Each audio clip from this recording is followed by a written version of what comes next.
So I'm working down in the guts of ship's engine rooms with 30,000 horsepower diesel engines and steam turbines and generators. It's 120 degrees and 100% humidity. It's cruel work, it's dangerous work. I got to see fires, I got to see explosions, I got to see flooded engine rooms. But I also got to see Neil. And Neil was the third engineering officer, the senior officer on the watch. And Neil was an English guy, and some of you may understand that in the 80s there was a lot of bad stuff going on between the Irish and the English. And Neil was in my head. Hill, don't do this. Hill, don't do that. Hill, didn't they teach you anything in college? You're useless. And so watch after watch, Neil was really just getting into my head. And I'm a very passive person. But inside is a very creative poison dwarf. And there was one night that I thought to myself, okay buddy, I'm going to get you. I'm going to get you so bad that you are never going to forget me. So on the watch, I had noticed that when Neil went to start up the big air compressors, and these things, they pumped air to 3,000 psi, huge reciprocating machines, and very dangerous if they ever went wrong.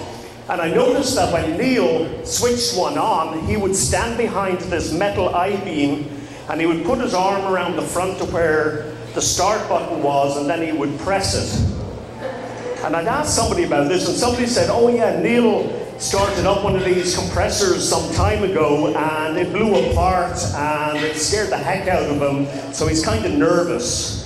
And I thought, ha. So on this specific watch, I went up to the workshop and I got the biggest sledgehammer on the ship. It was so big, it was called the Animal. I could only just carry it. So I kind of dragged it all the way down, very close to where the air compressor was, and kind of hit it around the corner. And I knew that at some stage, the alarm would go off to let us know that the air pressure was getting low. And I knew that Neil would go along and go through his routine of starting up the compressor. The alarm went off. I immediately ran around the back of the engine room and I hid around the corner with the sledgehammer. And Neil stood in front of the I-beam, put his arm around the front, and the minute he pressed that button, I slammed the sledgehammer off the metal diamond plates. And people have asked me, how noisy was it, Dave? And I say, have you ever had lightning break right over your house? So Neil basically dropped to his knees and he rolled, and his eyes were as big as baseballs, and there was a little wet patch on his trousers, so I think he'd had a little accident. And then, as he finished rolling away from the machine, he looked up and he saw me, the Irishman, smiling with the Animal, the big sledgehammer on my shoulder. And the next minute he was up, running after me, chasing after me, and going, Hill, Hill, officers don't do stuff like that. Well, Neil, for the last 3 months you've been telling me that I'm an idiot.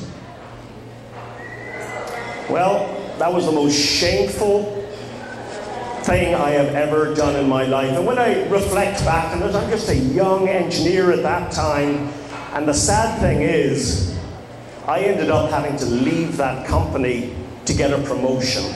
And I was a good engineer. I left that company. I got promoted very quickly. I was a chief engineering officer, a 4-stripe officer on cargo ships and passenger liners by the time I was 30 years old.